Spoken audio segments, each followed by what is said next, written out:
오늘 하나님께서 우리에게 주신 말씀은 신약 성경 요한복음 13장 1절로 11절의 말씀입니다. 요한복음 13장 1절로 11절의 말씀을 봉독합니다. 6월절 전에 예수께서 자기가 세상을 떠나 아버지께로 돌아가실 때가 이른 줄 아시고 세상에 있는 자기 사람들을 사랑하시되 끝까지 사랑하시니라. 마귀가 벌써 시몬의 아들 가룟 유다의 마음에 예수를 팔려는 생각을 넣었더라. 저녁 먹는 중 예수는 아버지께서 모든 것을 자기 손에 맡기신 것과 또 자기가 하나님께로부터 오셨다가 하나님께로 돌아가실 것을 아시고 저녁 잡수시던 자리에서 일어나 겉옷을 벗고 수건을 가져다가 허리에 두르시고 이에 대야에 물을 떠서 제자들의 발을 씻으시고 그 두르신 수건으로 닦기를 시작하여 시몬 베드로에게 이르시니 베드로가 이르되 주여 주께서 내 발을 씻으시나이까? 예수께서 대답하여 이르시되 내가 하는 것을 내가 지금은 알지 못하나 이후에는 알리라. 베드로가 이르되 내 발을 절대로 씻지 못하시리이다. 예수께서 대답하시되 내가 너를 씻어주지 아니하면 내가 나와 상관이 없느니라. 시몬 베드로가 이르되 주여 내 발뿐 아니라 손과 머리도 씻어주옵소서. 예수께서 이르시되 이미 목욕한 자는 발밖에 씻을 필요가 없느니라. 온몸이 깨끗하니라. 너희가 깨끗하나 다는 아니니라 하시니 이는 자기를 팔 자가 누구인지 아심이라. 그러므로 다는 깨끗하지 아니하다 하시니라. 아멘. 우리는 다 예수님을 쫓아서 살고 싶어 하는 예수님의 제자입니다. 예수님의 사셨던 그 모습을 담고 싶어 하는데 안타까운 점은 예수님을 담고 싶어 함에도 불구하고 예수님이 하셨던 일들이나 행동들을 우리가 할 수 없다는 그 마음이 우리를 안타깝게 합니다. 교회나 또 교인들이 예수님을 많이 흉내내고 싶어 하지만 우리가 예수님을 흉내낼 수 있는 것은 거진 없습니다. 물고기 2마리하고 보리떡 5개를 가지고 예수님은 5,000명을 먹이셨습니다. 오병이어의 기적이라 그러죠. 우리는 그 오병이어의 기적을 베풀 만한 능력이 없습니다. 예수님은 물 위를 걸어오셨죠. 그런데 우리는 물 위를 걷지를 못합니다. 우리의 능력은 한계가 있기 때문에 그렇습니다. 예수님은 죽은 사람을 살리셨습니다. 우리는 죽은 사람을 살릴 수가 없습니다. 예수님은 풍랑을 잔잔케 하셨는데 우리는 풍랑을 잔잔케 할 능력이 우리에게는 없습니다. 예수님은 많은 병자들을 고쳐주셨는데 요거는 조금 사람들이 좀 흉내를 내려 그래요. 그래서 신유의 은사를 받았다 뭐 했다 그래가지고 자기도 좀 해보겠다고 하는데 예수님처럼 그렇게 온전하게 완벽하게 치유할 수 있는 것은 아닙니다. 우리가 인간이 할 수 있는 것은 아니죠. 그래서 예수님이 하셨던 모든 일들 가운데 우리가 할 수 있는 일은 거진 없다라고 볼 수가 있고 흉내내는 것도 좀 벅차다라고 생각을 할 수가 있습니다. 그저 예수님이 행하셨던 일들 가운데 유일하게 우리가 할 수 있는 일이 있다고 한다면 그것은 바로 세족식일 것입니다. 그래서 그런지 교회는 세족식을 굉장히 열심히 합니다. 모임이 있으면은 또 수련회를 하든지 또 임직식을 하든지 굵직굵직한 교회의 그 행사들이 있을 때 의미를 두고 수련회를 세족식을 합니다. 임직식에 세족식이 있을 때는 목사님이 임직하는 분들을 발을 닦아준다든지 또 임직하는 분들이 서로 발을 닦아주든지 하는 그런 세족식을 하게 되고 또 중등부, 고등부, 청년부 수련회를 할 때는 선생님들이 우리 학생들 발을 닦아주든지 아니면 서로의 발을 닦는 그런 세족식을 합니다. 요즘은 교회들마다 가정사역에 관심을 많이 갖게 되고 또 부부 세미나를 많이 하는데 부부 세미나를 할 때 늘 남편이 아내를 그리고 아내가 남편을 위해서 발을 닦아주는 이 세족식을 하는 경우가 많이 있습니다. 그럴 때 나타나는 이 세족식의 의미는 뭔가 하면은 분명하죠. 그것은 섬김입니다. 그리고 사랑, 그리고 봉사, 조금 더 나가면 희생이라고 하는 뜻도 포함될 수 있을 것입니다.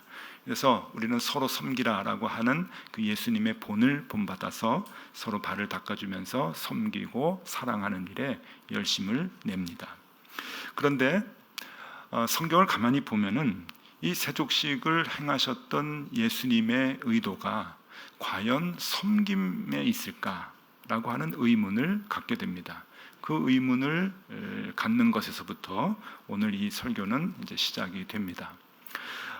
물론 이 세족식이 섬김의 의미가 있습니다만은 예수님의 하신 말씀을 가만히 들어보면은 과연 그것뿐일까라고 하는 생각을 떨칠 수가 없습니다. 그것은 예수님과 베드로와의 대화에서 엿볼 수가 있습니다. 예수님께서 제자들을 순서대로 발을 닦아주면서 쭉 가시다가 이제 베드로 앞에서 베드로의 발을 닦는 순서가 되었을 때 오늘 성경을 보니까 베드로가 거부를 합니다. 이 거부하는 의미는 바로 그런 거죠. 어떻게 선생님이 제자를 섬길 수 있겠습니까? 섬기는 것은 제자가 선생님을 섬겨야지 어떻게 선생님이 제자의 발을 닦아 주십니까? 라고 하는 그러한 의도일 것입니다. 그럴 때 예수님께서 오늘 본문 말씀 7절에 보니까 13장 7절에 보니까 이렇게 말씀을 하십니다. 예수께서 대답하여 이르시되 내가 하는 것을 내가 지금은 알지 못하나 이후에는 알리라. 그러니까 이 발을 닦아주는 그 의미를 베드로가 지금 모르고 있다라고 하는 것을 말씀을 하시는 거죠. 그러니까 이 말씀을 통해서 우리는 뭘 엿볼 수 있는가 하면은 이 발을 닦아주는 이 세족식에는 단순히 섬기는 의미만 있는 것이 아니구나.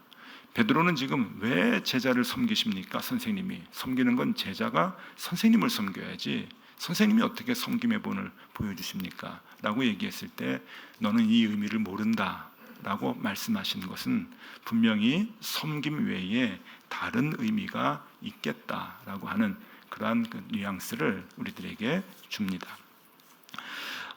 당시 그 제자들과 예수님은 같은 자리에서 지금 식사를 하고 있었는데 이 날이 우리가 잘 알고 있듯이 예수님이 십자가에 못 박혀 돌아가시기 전날입니다. 최후의 만찬이라 그렇게 얘기를 하는데 이 시간에 아주 중요한 때에 제자들과 함께 마지막으로 저녁 식사를 하는 시간임에도 불구하고 제자들과 예수님은 서로 생각이 사뭇 달랐습니다. 제자들은 무슨 생각을 하고 있냐면은 예수님하고 함께 모여서 예루살렘에 들어갈 때까지 그리고 십자가에 못 박히시 직전까지도 제자들은 서로 누가 높으냐고 싸웠습니다.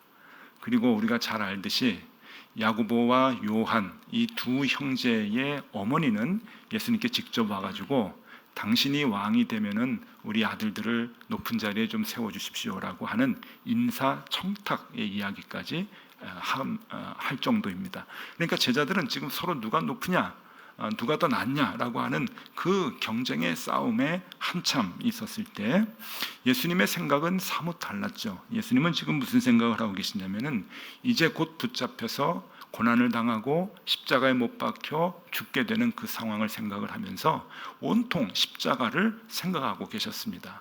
그리고 십자가를 통해서 죽으심으로 인해서 구원의 완성을 생각하고 계셨을 때에 지금 이 사건이 벌어지게 되는 것이죠. 그러니까 제자들과 예수님의 생각이 전혀 관심이 다른 상황에서 세족식을 하게 되고 이 세족식에 대한 이해가 제자들에게 있어서 예수님에게 있어서 서로 다르게 나타나게 된다고 하는 것입니다. 그렇다면 예수님의 표현대로 단순히 섬기는 것이 아니라고 한다면 이 세족식의 의미는 과연 무엇일까 하는 것을 조금 찾아보려고 합니다. 자, 세족식의 의미를 조금 더 잘 알기 위해서는 우리가 다음에 두 가지 생각을 한번 해볼 필요가 있습니다. 첫 번째 생각은 그 당시 중동 지역의 식사 문화입니다. 그 당시나 2000년 전 그 당시나 지금이나 별반 달라진 것은 없습니다. 중동 지역에 있어서의 식사의 문화는 사람들이 이제 집으로 밖에 있다가 집에 들어올 때 발을 닦아주는 문화이죠. 왜 발을 닦아주는가 하면은 그 중동 지역의 그 이렇게 길이나 이제 그 밖이 다 그 흙이고 돌이고 하기 때문에 샌들 같은 그 신발을 신고 하루 종일 다니면은 이 발에, 특히 이제 발등에 흙이 수북이 쌓이고 때가 묻고 이제 그러기 때문에 그 발을 이제 닦아주는 문화가 있습니다. 그래서 그 중동 이스라엘도 그렇고 성경에도 많이 나오죠. 중동 지역에는 이제 집에 들어가는 입구에 물 항아리가 있어가지고 그 지역에 그 집에 이제 종들이 이제 주인이 들어오면은 발을 항상 그 담아놨던 물로 닦아주는 그런 이제 문화가 있습니다. 그러면 왜 발을 닦아주는가 하면은 이게 이제 식사하고 관계가 있는데, 중동 지역의 거주 문화라고 하는 것이 이게 이제 입식 문화가 아닙니다. 테이블을 놓고 의자를 놓고 식사를 하는 이제 그런 문화가 아닙니다. 여러분, 우리가 이제 최후의 만찬 생각하면은 이 레오나르도 다빈치의 최후의 만찬이라고 하는 게 자꾸 오버랩이 돼가지고 그렇게 기다란 상에다가 이제 테이블볼을 이제 덮어놓고 거기에서 이제 제자들이 빙 둘러 앉아가지고 식사를 멋있게 한 것으로 생각을 하는데 그건 아닙니다. 그 생각을 우리가 떨쳐버려야 됩니다. 이 중동 지역의 식사 문화는 좌식입니다. 그리고 테이블이 없습니다.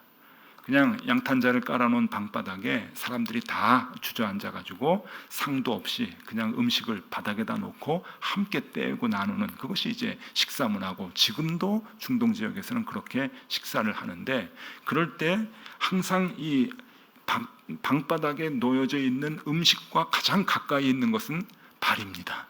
이게 좌식이기 때문에 그렇죠. 비스듬히 누워가지고 식사를 이제 한다고 하는데, 여러분 왜 비스듬히 누워서 식사를 하겠습니까? 소화도 안 될 텐데요. 책상다리하고 바로 앉으면 이 음식 앞에 발이 있기 때문에 가능하면 좀 치우기 위해서 비스듬히 앉는 거, 식사할 때요.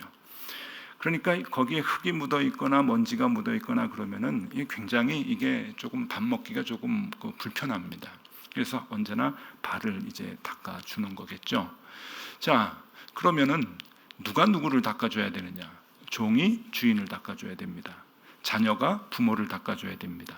제자가 선생님을 닦아줘야 됩니다. 그리고 후배가 선배를 닦아줘야 됩니다. 동생이 형을 닦아줘야 되는 거죠. 이것이 중동 지역의 문화입니다. 근데 지금 성경에 보니까 여러분, 지금 제자들은 누가 높으냐라고 하는 것에 온통 관심이 있어가지고 싸움을 하고 있기 때문에 아마 그런 생각에 연유해서 지금 발을 닦는 것을 놓쳤던 것 같습니다. 뭐 성경에 자세한 내용은 나와 있지 않지만 밥 먹기 전에 발을 닦는 그 습관이 생략이 된 채 지금 식사의 시간에 아마 들어갔던 것 같은데, 아마 상상을 해보면은 서로 누가 높으냐라고 하는 그 관심이 있기 때문에 선뜻 누가 나서서 발을 닦아주기가 쉽지 않았겠다 하는 생각을 해보는 것이죠. 지금 이 상황에서 누구라도 나와가지고 대야에다가 물을 떠서 발을 닦아주기 시작하면은 스스로 나는 낮은 사람입니다라고 하는 그 표현을 하는 그런 모습이기 때문에 아마 쉽지 않았을 거고, 대다수의 많은 제자들은 마음속으로, 겉으로는 말을 못했겠지만 마음속으로 제일 막내인 요한을 째려보고 있지 않았나 하는 생각을 합니다. 저 녀석 군기가 빠졌네. 빨리 물 두고 왔다 갔다 하면서 발을 닦아드려야지. 우리는 몰라도 예수님 발 닦아드려야지. 왜 저러고 가만히 앉아서 음식을 받아 먹지? 하는 그러한 불편한 마음을 가지고 있었겠다 하는 생각이 듭니다. 이러한 생각을 하고 있을 때 예수님께서 반전의 모습을 보여주고 계시죠. 예수님이 직접 나가셔서 세수대야에 물을 담아 오시고, 그리고 허리에 수건을 묶으시고는 제자들의 발을 하나씩 하나씩 닦아주고 계시는 겁니다. 제자들은 놀랬겠죠. 그래서 예수님의 이 돌출된 이러한 그 행동에 놀라고 아무 말도 못하고 있다가 비교적 예수님께 바른 소리를 잘한다고 하는 베드로 때의 순서에 와서 베드로가 못하게 하는 그러한 그 장면이 여기 이제 보이는 겁니다. 안 됩니다. 어떻게 선생님이 제자의 발을 닦아주십니까?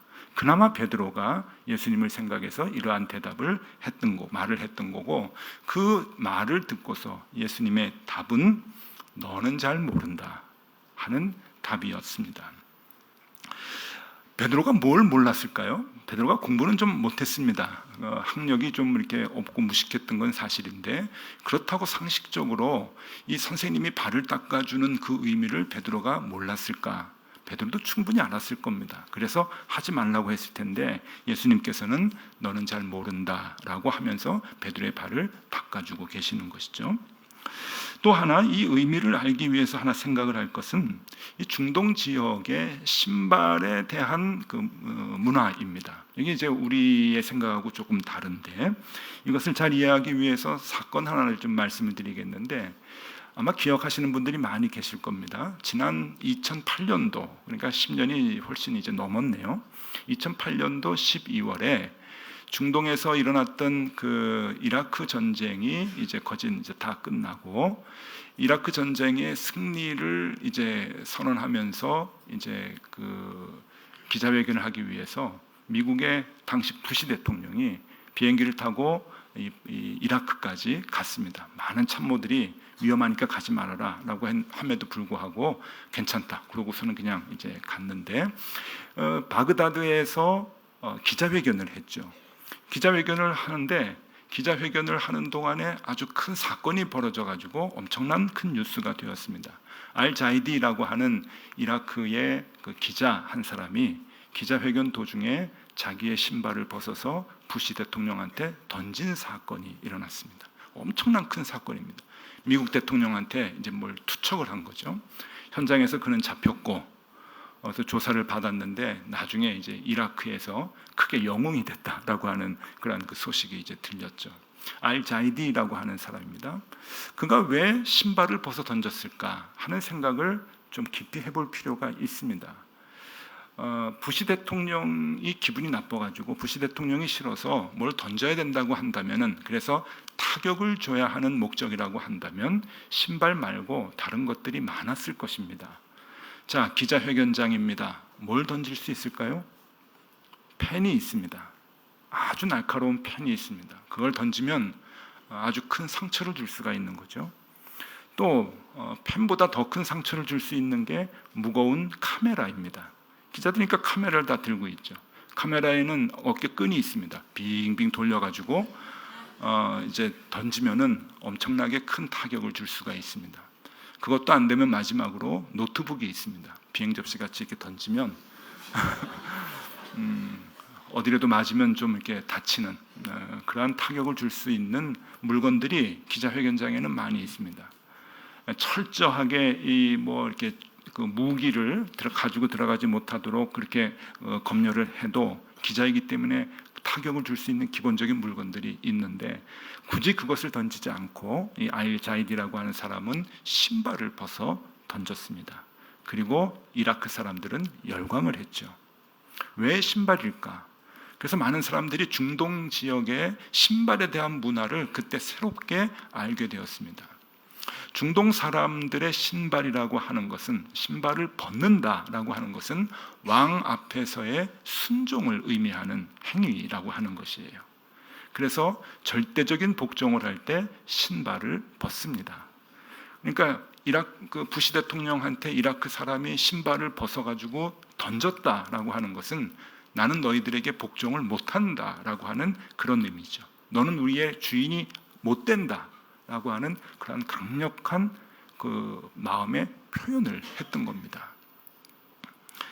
출애굽기 3장에 보면은 모세가 하나님 앞에 섭니다. 하나님은 떨기나무에 불꽃으로 나타나셔가지고 모세를 만나서 모세에게 명령을 하죠.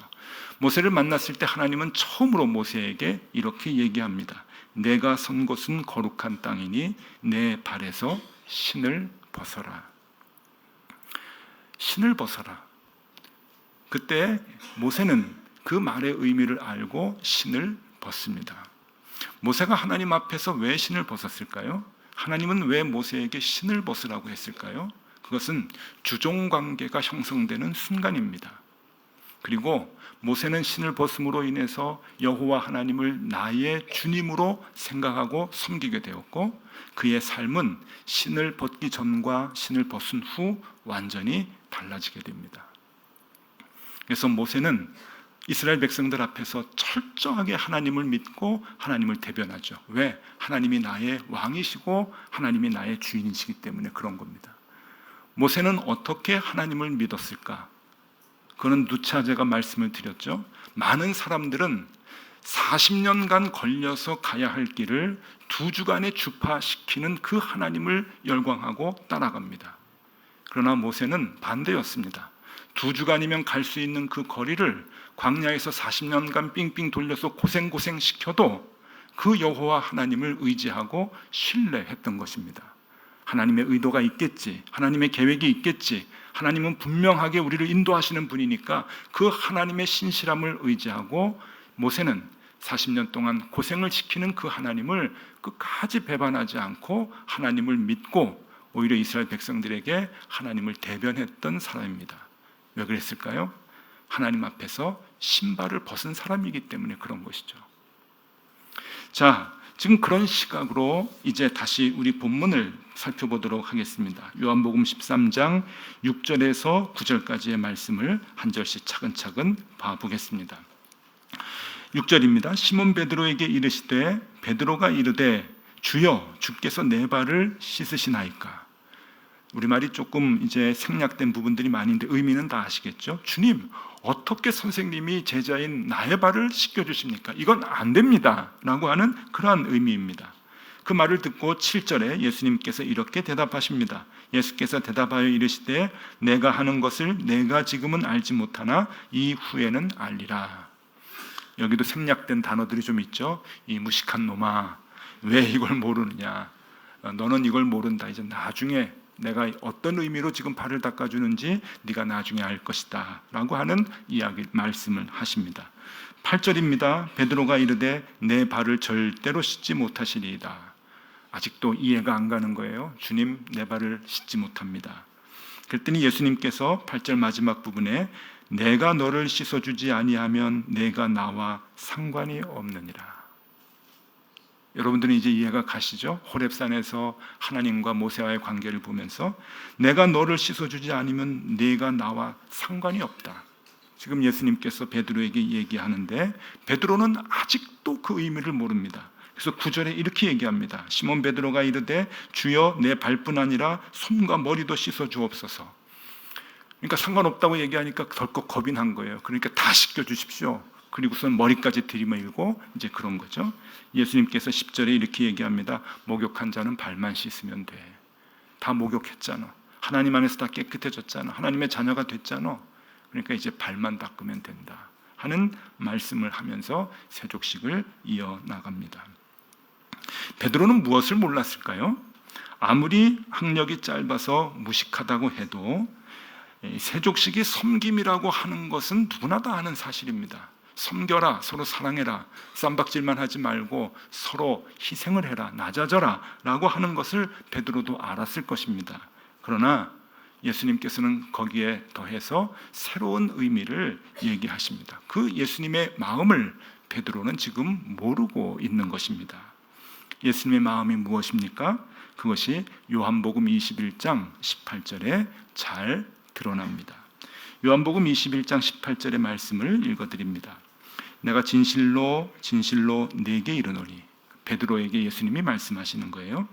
내가 젊어서는 스스로 띠띠고 원하는 곳으로 다녔거니와 늙어서는 내 팔을 벌리리니 남이 내게 띠띠우고 원하지 아니하는 곳으로 데려가리라. 베드로가 나중에 십자가에 매달려 순교할 것을 예수님은 예언을 하고 있으십니다. 너 젊어서는 네 멋대로 다녔지, 이제 나이가 들면 너 그렇지 못해. 하나님의 말씀을 가지고 그 말씀대로 살면은 네가 가고 싶은 대로 갈 수 없어. 복음을 들고 사는 삶은 그만큼 어려운 거야. 근데 네가 그 길을 다 가고 난 뒤에 남들이 너를 팔을 벌려서 십자가에 매달을 거야. 그리고 너는 거기에서 순교하게 될 거야 라고 하는 베드로의 장례를 보시면서 베드로에 대한 이야기를 하고 계십니다. 너는 아직 모른다, 후에 알게 될 것이다 라고 하는 이 말은 주님의 일을 하다가 순교의 자리까지 가게 되는 그 베드로의 발을 붙잡고 계시겠다라고 하는 의미인 것입니다. 예수님은 베드로가 그 길을 끝까지 잘 갈 수 있도록 발을 닦아주고 발을 붙잡아주고 그 발을 지켜주시겠다라고 하는 의미로 지금 베드로의 발을 닦고 계시는 것입니다. 단순히 서로 섬겨라, 서로 사랑해라 라고 하는 그 의미가 아니라 섬김의 의미를 뛰어넘어서 복음을 들고 가는 그 길이 고단하고 힘든데 그 길을 쓰러지지 말고 잘 갈 수 있도록 주님께서는 베드로의 발을 붙잡아 주시겠다고 하는 약속의 언약의 모습이라고 하는 것입니다.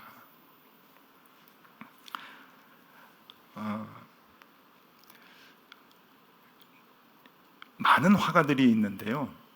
크리스찬 화가들은 뭐 예전에도 그렇고 지금도 그렇고 이 성경에 있는 상황들을 이제 그림 그리기를 좋아합니다. 그래서 중세 때 화가들도 그렇고 또 유명한 화가들을 보면은 성경의 이야기들을 화폭에 많이 담는데 그 중에 많이 나오는 소재 중에 하나가 이 제자의 발을 닦아주시는 예수님의 모습입니다. 그래서 화가들마다 이렇게 찾아보면은 이 베드로의 발을 닦아주시는 예수님의 모습들이 참 많이 나옵니다. 근데 화가의 특성상 다 각양각색으로 그렇게 이제 그림을 그리는데 제가 화가들의 그림을 좋아하는데 제일 좋아하는 이 소재의 그림에 있어서 제일 좋아하는 그림을 하나 소개해 드리겠습니다. 한번 보시죠. 그림을 아주 예쁘게 잘 이렇게 그린데 잘 안 보이시죠? 제목은 베드로의 발을 닦아주시는 예수님이라고 하는 이제 제목이고 독일의 신부님입니다. 지거 쾌더라고 하는 신부님이고 2015년에 몇 년 전에 이제 작고하신 분이세요. 이분은 평생 그 성경에 있는 내용들을 하나씩 이렇게 화폭에 옮기셨던 분인데 다 그리지 못하고 이제 돌아가셨습니다. 근데 이분의 작품이 참 많은데 분위기는 다 이제 이렇게 아주 참 좋아요. 예, 따뜻하고. 자, 지금 이 그림을 보면은 이 요한복음 13장에 있는 내용을 아마 이분이 가장 잘 이해했다라고 생각이 듭니다. 보시면은 제자인 베드로가 어쩔 줄 몰라 하는 그런 모습이 나오죠. 어떻게 선생님이 내 발을 닦아줍니까? 하고서는 예수님의 어깨를 붙들고 밀치려고 하는 그러한 그 베드로의 난처한 표정, 놀라는 표정이 보입니다. 그 베드로의 가슴에 얼굴을 박고 지금 예수님은 묵묵히 베드로의 발을 닦아주시려고 하는데 여러분 예수님의 얼굴이 보이십니까? 예수님의 얼굴이 세숫대야에 비쳐서 보이죠. 저게 이제 저 그림의 포인트인데 저 그림의 예수님의 그 얼굴 표정이 연민입니다. 연민. 베드로를 사랑하고 베드로를 좋아하지만 떠나보내야 되고 안타까워하는 그 마음이 교차되어 있는 것이죠. 이 길을 잘 걸어갈 수 있을까? 끝까지 잘 도달할 수 있을까? 넘어지지 않고 승리할 수 있을까? 라고 하는 그 연민의 마음이 저 세숫대에 비친 예수님의 얼굴 가운데 그대로 나와 있습니다. 그래요. 이 세족식은 단순히 섬기는 것이 아닙니다. 세족식은 전투에 나가는 군사에게 하는 출정식과도 같습니다. 믿음으로 세상과 싸우러 나가는 제자들에게 내가 너희와 함께 할 것이다 라고 용기를 주는 의식과도 같습니다. 주님이 우리의 발걸음을 끝까지 붙들어 주겠다고 하는 약속의 행위와도 같습니다. 그리고 외로운 싸움에 주님이 나의 발을 붙잡고 함께 싸우겠다고 하는 동행의 의미하고도 같습니다. 세족식은 그렇게 단순히 섬김의 가르침이 아닙니다. 고통 중에도 끝까지 믿음을 지키라고 하는 주님의 응원의 메시지이며 믿음으로 치열하게 이 세상과 싸워서 이기라고 하는 주님의 용기 있는 메시지인 것입니다. 그것이 베드로의 발을 닦아주시는 주님의 모습입니다. 그 주님이 오늘 여러분들의 발을 붙잡고 계시고 여러분들의 발을 닦아주기를 원하십니다. 여러분들 지금까지 아마 한두 장 이상 이력서를 다 이렇게 써보셨을 테죠, 그죠? 지금도 이력서라고 하면 막 경기가 일어나는 분들이 혹 안 계시나 모르겠습니다. 어떤 분들은 한두 장 정도는 이제 써보셨을 거고, 또 요즘같이 취업이 잘 안 될 때 우리 젊은이들은 수십 장 이력서를 쓰는 청년들도 있을 것입니다. 우리 교회에서도 전도사님을 뽑거나 부목사님 뽑고 그럴 때 이력서를 받으면 요즘 젊은 사람들은 참 잘 씁니다. 이 워드로, 컴퓨터로 해서 자기 나름대로 쫙 이렇게 정리를 해가지고 이게 보내는, 온라인으로 보내고 뭐 그렇게 하는데 보기가 참 좋아요. 그런데 여기 어르신들은 아시겠지만 옛날에는 이력서 양식이 다 똑같았습니다. 어디 좀 취직하려고 이력서를 쓰려 보면은 제일 먼저 하는 게 문방구에 가가지고 이력서를 사오는 거죠. 그래서 문방구 가서 이력서를 사오면 이력서 그 용지에다가 이제 사진도 붙이고 써야 됩니다. 더 옛날에, 제 기억에 더 옛날에 우리 이제 그 집에서 이력서가 필요해가지고 제가 문방구 가서 이렇게 이력서 사오고 그랬는데, 그럴 때 보면은 옛날에는 이력서가 다 한자였어요. 그 다음에 현주소, 본적 이런 게 다 이제 한자로, 이렇게 생년월일 다 한자로 돼 있어가지고 그 양식 자체가 이제 그 한자였는데, 여러분 혹시 그 이력서의 한자를 아십니까? 이력서 제가 보여드릴게요. 이력서 한번 보십시오. 저 고약한 한자입니다. 저게 자, 가운데 글자는 조금 알겠어요. 역사할 때 하도 많이 봐가지고 이제 알겠고, 또 서자도 뭐 그렇게 뭐 어려운 한자가 아니잖아요. 근데 저 이력서 할 때 이자는 참 어렵습니다. 저 쓰라 그러면 아마 못 쓸 거예요. 왜 이력서에 이름이 붙었고 저 한자는 또 뭔가 이렇게 생각하실 텐데, 저 이력서의 이자는 신발 이자입니다. 신발. 그러니까 여러분들이 신고 있는 신발이 어디를 돌아다니다가 여기까지 왔느냐, 그 족적을 써라라고 하는 게 이력서의 뜻이에요.